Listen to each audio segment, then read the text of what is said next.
നമസ്കാരം. വീര്യം കുറഞ്ഞ മദ്യത്തിന്റെ ചുഴിയിൽപ്പെട്ട വി.ഡി. സർക്കാർ ഒടുക്കം ചെയ്യുന്ന ചെയ്ത്തുകളിൽ പ്രധാനപ്പെട്ട ഒന്നിന്റെ ഒരു ഉദാഹരണമാണിത്.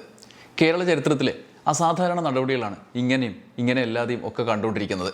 ലോക്സഭയിൽ രാഹുൽ ഗാന്ധിയുടെ പ്രസംഗത്തോട് ബി.ജെ.പി. സർക്കാർ ചെയ്യുന്നതൊക്കെ നമ്മൾ ഇഷ്ടം പോലെ കാണാറുണ്ട്. എന്നാലും പ്രസംഗം നീക്കം ചെയ്യുന്നതൊക്കെ എത്രത്തോളം കണ്ടിട്ടുണ്ട്? ഇവിടെ മുണ്ടുടുത്ത മോദി എന്ന് പറഞ്ഞ് അങ്ങോട്ട് ചൂണ്ടി മറ്റുള്ളവരെ പള്ളു വിളിച്ചുകൊണ്ടിരുന്ന വി.ഡി. സതീശൻ സ്വയം മുഖ്യമന്ത്രിയായപ്പോൾ ഉള്ള സ്ഥിതി ഇതാണ്. നിയമസഭയിൽ പ്രതിപക്ഷ നേതാവ് നടത്തിയ പ്രസംഗം തന്നെ നീക്കിക്കളഞ്ഞു. മൂപ്പരുടെ പ്രത്യേക ആവശ്യം പരിഗണിച്ച് വീര്യം കുറഞ്ഞ മദ്യത്തിന് നികുതി കുറച്ച് മദ്യക്കമ്പനിക്ക് മാർക്കറ്റ് തുറന്നു കൊടുക്കാനുള്ള ബജറ്റ് നിർദ്ദേശത്തിനെതിരായ ആരോപണങ്ങൾ വി.ഡി. സർക്കാരിന് അത്ര പിടിച്ചിട്ടില്ലത്രേ. അപ്പം തന്നെ പിടിച്ച് ഡിലീറ്റ് ചെയ്യിച്ചു ആ പറയിച്ച കാര്യങ്ങൾ. എന്നാൽ വി.എസ്. സുധീറിൻ്റെ കത്ത് മൂപ്പര് ആരും കാണാതെ കീറിക്കളഞ്ഞ് വേസ്റ്റ് ബോക്സിലിട്ടിട്ടുണ്ടാവാനാണ് സാധ്യത. കാരണം ഡിലീറ്റ് ചെയ്യലാണല്ലോ പ്രധാനപ്പെട്ട പരിപാടി. വി.ഡി. സതീശൻ ഒരു കത്ത് അങ്ങോട്ട് അയച്ചിട്ടുണ്ടല്ലോ, അത് കിട്ടിയിട്ടുണ്ടല്ലോ. അത് പൊതുമധ്യത്തിൽ ഡിലീറ്റ് ചെയ്യാൻ പറ്റാത്തതോട് സ്വയം ഡിലീറ്റ് ചെയ്തിട്ടുണ്ടാവും, അതായത് കീറിക്കളഞ്ഞിട്ടുണ്ടാവും. എങ്ങനെയുണ്ട് വി.ഡി. സർക്കാർ? ഫാസിസത്തിനെതിരായ പോരാട്ടം ഒരു മാസമേ ആയുള്ളൂ. ഇതിനു മാത്രം എന്താ സംഭവം നടക്കുന്നത്? അത് നമുക്ക് ഈ വീഡിയോയിൽ വിശദമായി പരിശോധിക്കാം. നിയമസഭയിൽ പുസ്തക വായനക്കാരനും സാമ്പത്തിക വിദഗ്ധനും സർവോപരി പൂക്കി മുഖ്യമന്ത്രിയുമായ വി.ഡി. സതീശൻ്റെ പൂക്കി ബജറ്റ് അവതരിപ്പിക്കപ്പെട്ടതിന് ശേഷമുള്ള സമ്മേളനം നടക്കുകയാണല്ലോ. അങ്ങനെ ഇരിക്കെ രാവിലെ തന്നെ അടിയന്തര പ്രമേയവും പൊക്കിപ്പിടിച്ചുകൊണ്ട് പ്രതിപക്ഷം വന്നു. എന്താ വിഷയം? വീര്യം കുറഞ്ഞ മദ്യം തന്നെ. അടിയന്തര പ്രമേയത്തിന് മാത്രം എന്താ അതിനകത്ത്? അതാണ് രസം, ഞെട്ടിക്കുന്ന രസം.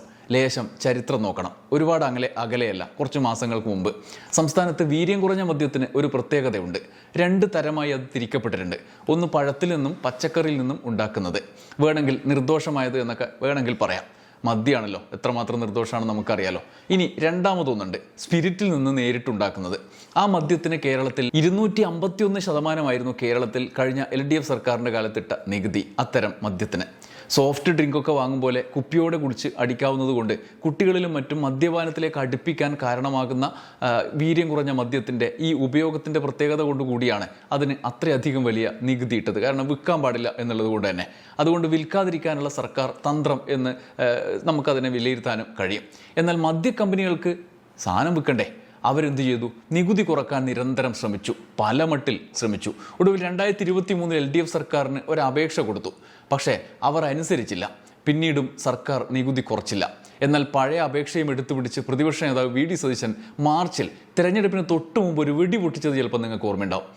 ഇതാ നികുതി കുറക്കാൻ പോകുന്നു, അഴിമതി നടക്കുന്നു എന്ന് പറഞ്ഞുകൊണ്ട് ഒരു പ്രതികരണം. ഇതാ കേട്ടോ. കോടികളുടെ അഴിമതി കാണിക്കാനുള്ള ഒരു വൻ പരിപാടിയുമായി സർക്കാർ ഇറങ്ങിയിരിക്കുക. വീര്യം കുറഞ്ഞ മദ്യത്തിന് നികുതി കുറച്ചു കൊടുക്കാൻ വേണ്ടിയിട്ടുള്ള ഒരു നടപടിയുമായി സർക്കാർ മുന്നോട്ട് പോവുകയാണ്. സർക്കാരിന് കിട്ടേണ്ട കോടികൾ വലിയ ഡിസ്റ്റിലറികൾ എത്തിക്കാൻ വേണ്ടിയിട്ടുള്ള അഴിമതിയാണ് ഇതിന്റെ പുറകിൽ. മൂപ്പരിങ്ങനെ എന്തെല്ലാം പറഞ്ഞിട്ടുണ്ട്. അതിലൊന്ന് മാത്രമാണ് ഇത് ഒന്നും അന്ന് ജനത്തിന് മനസ്സിലായില്ലല്ലോ. ഇതൊക്കെ കൂട്ടി ജനം സതീശന് വിശ്വസിച്ച് വോട്ട് കുത്തി 100-ലധികം സീറ്റും വാങ്ങിച്ചു കൊടുത്തു. മൂപ്പര് അധികാരത്തിൽ വന്നു. 2026 മെയ് 18 സത്യപ്രതിജ്ഞ ചെയ്തു. പിന്നീട് സെക്കൻഡും മിനിറ്റും വെച്ച് എന്താ സംഭവിച്ചത്? മൂപ്പര് ചെയ്തത് ഈ പഴയ ഫയൽ തപ്പിയെടുക്കുകയായിരുന്നു. എന്തിനാ? അഴിമതിക്കാരെ പിടിക്കാനാണോ? അല്ല, മൂപ്പര് ഉന്നയിച്ച അഴിമതിയിൽ പ്രതിക്കൂട്ടിൽ നിൽക്കുന്ന കമ്പനിക്ക് ഫയലുകൾ പരിശോധിച്ചുകൊണ്ട് അനുമതി നൽകാനാണ്. മിനിറ്റും സെക്കൻഡും വെച്ച് വേഗത്തിൽ ഫയലുകൾ നീങ്ങി. മെയ് 21 2.5 മണിക്കൂർ കൊണ്ട് ആ ഫയൽ, നികുതി കുറക്കാനുള്ള ഫയൽ മുഖ്യമന്ത്രിയുടെ മുന്നിൽ എത്തിയത്രേ. ജൂൺ 14 രാത്രി മുഖ്യമന്ത്രി ഫയലിൽ തീരുമാനമുണ്ടാക്കി. രാവും പകലും ജോലി ചെയ്യുന്ന പാവ മുഖ്യമന്ത്രി. June 15 additional chief secretary Jyothilal office തുറക്കുന്നതിന് മുമ്പ് ഫയൽ നീക്കിയത്രേ. ജൂൺ 19 കന്നി ബജറ്റിൽ മുഖ്യമന്ത്രി എന്ന ധനകാര്യമന്ത്രി പാവം ബർക്കാടിക്കാരുടെ ഫയലിൽ തീരുമാനമുണ്ടാക്കി. 0.5% മുതൽ 10% വരെ വീര്യമുള്ള ഇത്തരം ഉൽപ്പന്നങ്ങൾക്ക് 120% വിൽപ്പന നികുതി നിരക്കും. 10% മുതൽ 20% വരെ വീര്യമുള്ളവയ്ക്ക് 175% വിൽപ്പന നികുതി നിരക്കും നിശ്ചയിക്കുന്നു. 250% നികുതി ഉണ്ടായിരുന്നത് കുറച്ച് 120% എത്തിച്ചു. എന്തൊരു സ്നേഹം! സതീശൻ അനുകൂല ചാനലുകൾക്ക് ഇതൊന്നും മദ്യമൊന്നും ഇഷ്ടമല്ലാത്തതുകൊണ്ട്, പ്രത്യേകിച്ചും വീര്യം കുറഞ്ഞ മദ്യമൊന്നും ഇഷ്ടമല്ലാത്തതുകൊണ്ട് ഇമാതിരി വാർത്തയൊന്നും കൊടുത്ത് ജനത്തെ ബുദ്ധിമുട്ടിക്കില്ല. അവർ ബുദ്ധിമുട്ടിച്ചുമില്ല. എന്നാൽ റിപ്പോർട്ടർ ടിവിയിൽ TV പ്രസാദ് വാർത്ത ബ്രേക്ക് ചെയ്തു. ഇതൊക്കെ ഈ കഥ മുഴുവനായി പറഞ്ഞിട്ട് വാർത്ത വിശദീകരിച്ച് നൽകി. ഇന്നത്തെ മുഖ്യമന്ത്രിയുടെ സെക്രട്ടറിയും അന്നത്തെ ടാക്സ് സെക്രട്ടറിയുമായ രത്തൻ യു ഖേൽക്കർ ഇതേ ഫയൽ അന്ന് കണ്ടിരുന്നു എന്ന് തെളിയിക്കുന്ന ഫയൽ മൂവ്മെന്റ് ഹിസ്റ്ററി റിപ്പോർട്ടാൽ പുറത്തുവിടുകയാണ്. LDF സർക്കാർ ഉള്ളപ്പോൾ ബക്കാടി കമ്പനി പരമാവധി ശ്രമിച്ചിട്ടും നടക്കാത്തത് UDF സർക്കാർ വന്നതിന് ശേഷം വളരെ എളുപ്പം നടന്നു എന്നതാണ് ബക്കാടി കമ്പനി കൊടുത്ത അപേക്ഷയുടെ ഫയൽ മൂവ്മെന്റ് ഹിസ്റ്ററി പരിശോധിക്കുമ്പോൾ മനസ്സിലാകുന്നത്. TV പ്രസാദ് വിവരങ്ങളുമായി നമ്മളോടൊപ്പം ചേരുകയാണ്. മുഖ്യമന്ത്രി വി ഡി സതീശന്റെ സെക്രട്ടറി 2023 ഈ ഫയൽ അന്നത്തെ ടാക്സ് സെക്രട്ടറിയായ രത്തൻ യു ഖേൽക്കർ കണ്ടതിന്റെ തെളിവുകൾ നമ്മൾ ഈ പുറത്തുവിടുന്ന ഫയൽ മൂവ്മെന്റിൽ ഉണ്ട് എന്നുള്ളതാണ്. അന്നത്തെ GST കമ്മീഷണർ എബ്രഹാം റൻ ഈ ഫയൽ കണ്ടതിന്റെ രേഖകൾ അതിലുണ്ട് എന്നുള്ളതാണ്. മാത്രവുമല്ല, അന്നത്തെ സർക്കാർ ആ കാലത്ത് അത്രയും ശ്രമിച്ചിട്ട് നടന്നില്ല. പിന്നീട് UDF സർക്കാർ അധികാരത്തിലേറുന്നത്, സത്യപ്രതിജ്ഞ ചെയ്യുന്നത് 2026 മെയ് മാസം 18-ാം തീയതി.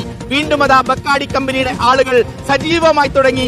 സത്യപ്രതിജ്ഞ ചെയ്ത് അധികാരമേറ്റെടുത്ത് 3-ാമത്തെ ദിവസം 3.5 വർഷം പഴക്കമുള്ള ഫയൽ, ബക്കാടി കമ്പനിയുടെ ഫയൽ വീണ്ടും സജീവമാവുകയാണ്. മാധു, VD സർക്കാരിനെ എന്തിനാണ് ദ്രോഹിക്കുന്നതെന്ന് VD സതീശൻ അനുകൂല മാധ്യമങ്ങൾ ആത്മകഥം പറഞ്ഞു.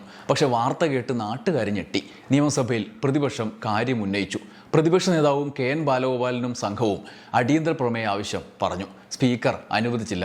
ഫാസിസത്തിനെതിരായ പോരാട്ടമായതുകൊണ്ട് ചർച്ച വേണ്ടെന്ന് VD സർക്കാർ തീരുമാനിച്ചു. പ്രതിപക്ഷം വാക്കൗട്ട് നടത്തി.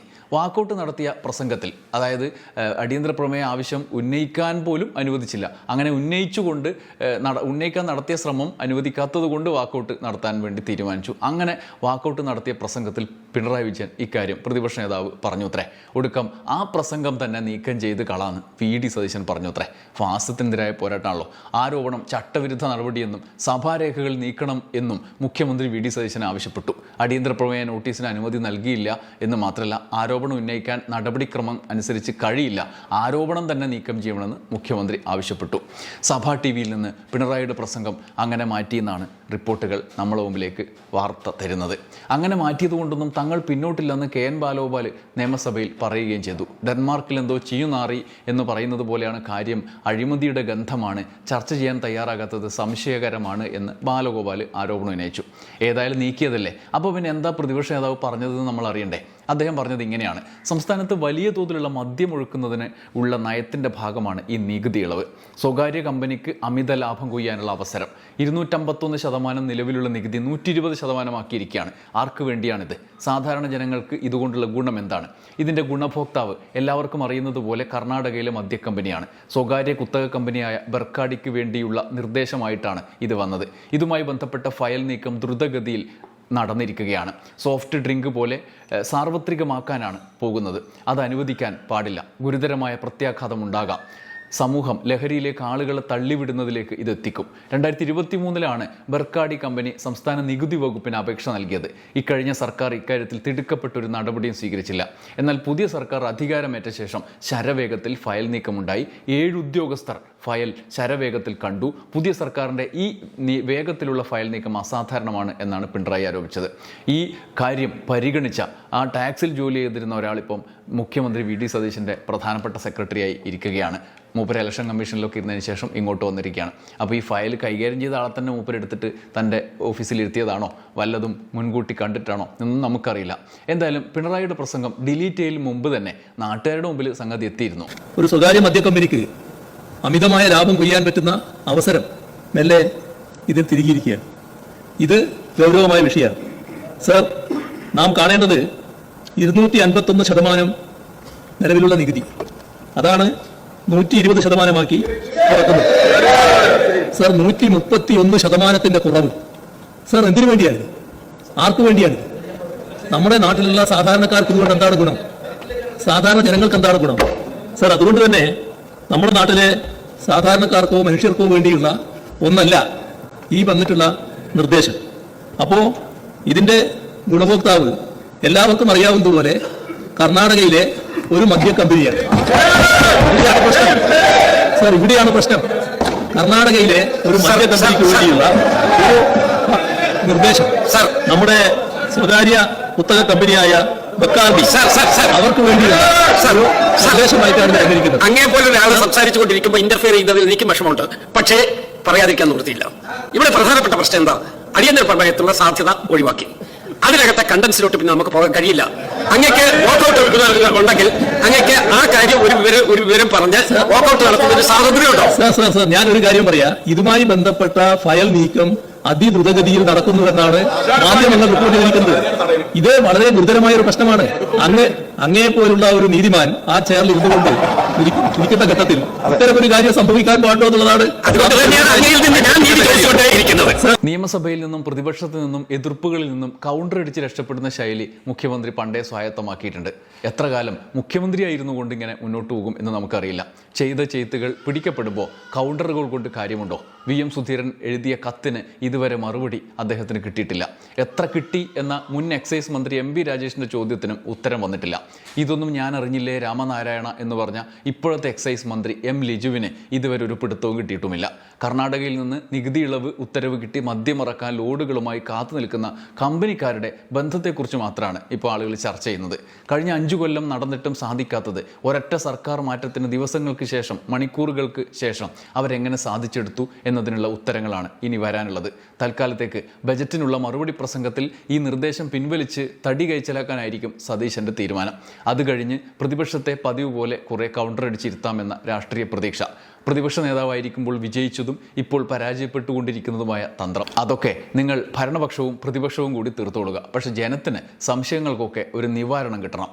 എത്ര കാലം കണ്ണിൽ മണ്ണുവാരി എറിഞ്ഞിങ്ങനെ ഉൾട്ടയടിച്ച് ഭരിക്കും? കാത്തിരുന്ന് കാണാം. നന്ദി, നമസ്കാരം.